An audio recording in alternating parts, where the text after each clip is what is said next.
Anda kembali di Kompas Malam. Saudara, putusan MK yang mengubah aturan terkait syarat parpol mengusung calon dalam pemilihan kepala daerah kini memungkinkan partai politik tanpa punya kursi di DPRD dapat mencalonkan kandidat kepala daerah. Otomatis PDIP bisa mengusung sendiri calon di pilkada tanpa harus terimpit koalisi. Meski masih tanda tanya, apakah pilihan PDIP akan jatuh pada Anies atau kader sendiri seperti Basuki Cahayapurnama?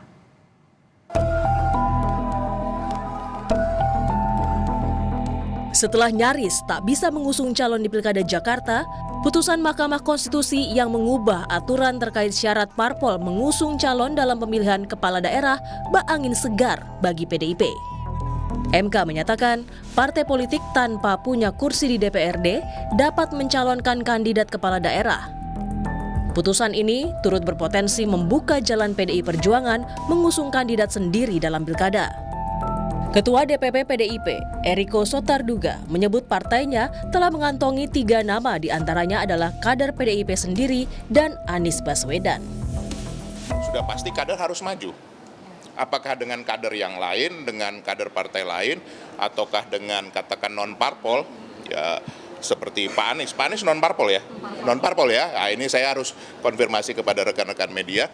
Ya bisa saja bekerja sama atau apa, tetapi tentunya pada 3 nama ini. Nah, soal siapa nanti yang diputuskan, 3 nama ini tentu tanya, ada nggak Pak Anies di sini, kan begitu kan?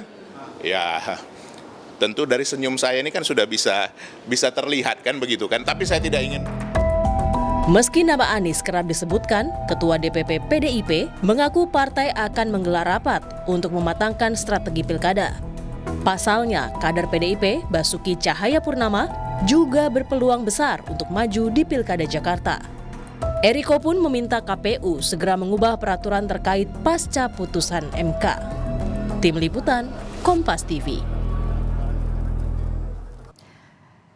Ya, lalu kemana pilihan PDIP akan berlabuh untuk melawan koalisi besar Kim Plus di Pilkada Jakarta? Kita akan bahas bersama Direktur Eksekutif Poltreking Indonesia, Hanta Yuda. Selamat malam, Mas Hanta. Mas Hanta, selamat malam. Bisa, bersambung. Aman. Suara Mas Hanta terdengar, apakah suara Nitya sudah terdengar? Nitya. Aman ya? Selamat malam Nitya. Ini nampaknya yang baju merah akhirnya lolos juga ya. Kalau kita lihat ini akhirnya untuk memenangkan, kita langsung lawan strategi saja. PDIP akan mengusung siapa untuk melawan Kim Plus? Ya, kabar baik sekali buat PDIP. Termasuk figur-figur yang memiliki elektabilitas tapi belum mengantongi boarding pass pada Anies Baswedan dan sebagainya.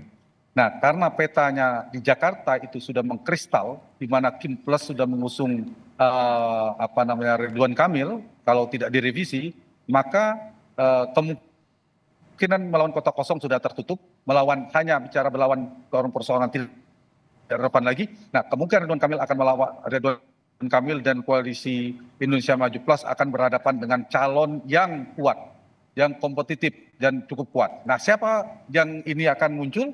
Menurut saya faktor ini sangat bergantung pada PD Perjuangan.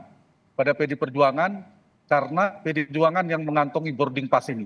Oleh karena itu, kalau mau kompetitif, mau bisa bertarung, bisa memenangkan pertarungan, maka elektabilitas menjadi faktor penting. Dugaan saya, yang menjadi variabel bagi PD Perjuangan adalah satu, kadernya, yang kedua adalah elektabilitas yang bisa mengalahkan Ridwan Kamil. Karena itu Anies Baswedan itu mestinya masuk dalam radar PD Perjuangan untuk dipertimbangkan agar masuk menjadi penantang bagi Ridwan Kamil. Karena apa? Karena Anies Baswedan memiliki semacam elektabilitas yang tinggi yang bisa diandalkan, yang bisa juga menjadi andalan. Itu dari sisi Anies Baswedannya. Kalau kita lihat kemungkinan besarnya Anies menurut Anda, tapi kan kita bicara ini yang mengusung adalah PDIP, Mas Hanta. Apakah tidak akan besar kemungkinan perlawanan dari akar rumput PDIP kalau sampai mengusung seorang Anies Baswedan? Nah, itu juga yang menjadi persoalan, komplikasi politiknya. Kita tahu Anies dan PDIP ini memiliki titik pisah yang relatif tinggi, titik tolak. Tapi mereka juga punya titik temu. Titik pisahnya apa? Satu, ada potensi benturan ideologi. Yang kedua adalah irisan pemilihnya, konstituennya itu seperti air dan minyak, ya agak jauh, meskipun itu bisa mungkin mengalami normalisasi kalau misalnya diusung. Yang ketiga, Nitya, kita tahu juga Anies dan PDI Perjuangan, dari sisi PDI Perjuangan, PDIP memerlukan figur yang merepresentasi dari partainya, katakanlah mewakili partainya. Ini yang menjadi titik tolak, di titik temunya PDI Perjuangan maupun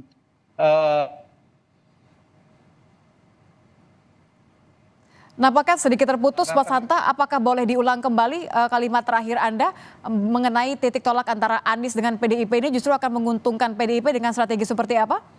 ya, karena titik tolaknya mereka adalah secara benturan ideologi, basis pemilih konstituennya mungkin berbeda, dan yang ketiga ada persilangan secara posisi politik untuk mewakili. Tapi ada titik temunya Nitya antara PDI Perjuangan dan Anies Baswedan. Titik temunya adalah keduanya memiliki lawan politik, tanda petik musuh politik, kompetitor yang sama. Siapa? Yaitu Kim Plus.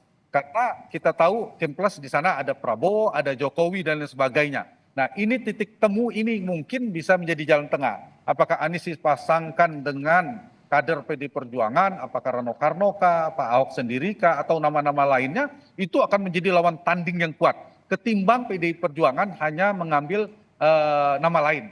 Meskipun kita tahu kalau mengambil Anies Baswedan itu ada tantangan, tapi kalau tidak mengambil Anies Baswedan pun sebenarnya ada peluang bagi PDI Perjuangan. Karena per hari ini Ridwan Kamil juga secara elektabilitas belum Ya, RK masih di bawah Ahok. Tapi kalau melihat kecenderungan artinya walaupun Anies bisa menjadi suatu antitesis bagi RK atau bagi Kim Plus begitu, kelihatannya PDIP akan lebih pilih mana? Tidak akan mengusung kadernya sendiri, lebih akan pilih Anies demi menang atau akan tetap pilih Ahok menurut Anda?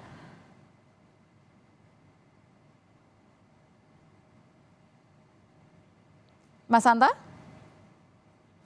Nampaknya kembali ada gangguan teknis. Baik, pernyataan terakhir dari Hanta Yuda, Direktur Eksekutif Poltreking Indonesia mengatakan bahwa ada peluang bagi PDIP untuk mengusung kader sendiri. Walaupun ketika mengusung kader di luar kader sendiri, ada nama-nama yang sering sekali disebutkan masuk dalam 3 besar mengerucut. Diantaranya adalah nama Anies Baswedan yang dianggap Hanta Yuda sebagai tokoh yang memiliki strategi berpeluang untuk menjadi lawan yang cukup kuat bagi Ridwan Kamil yang menjadi calon yang diusung oleh Kim Plus, saudara. Terima kasih Hanta Yuda sudah bergabung bersama kami di Kompas Malam. Nampaknya tadi ada sedikit gangguan teknis, tapi kami tangkap maksud Anda. Terima kasih.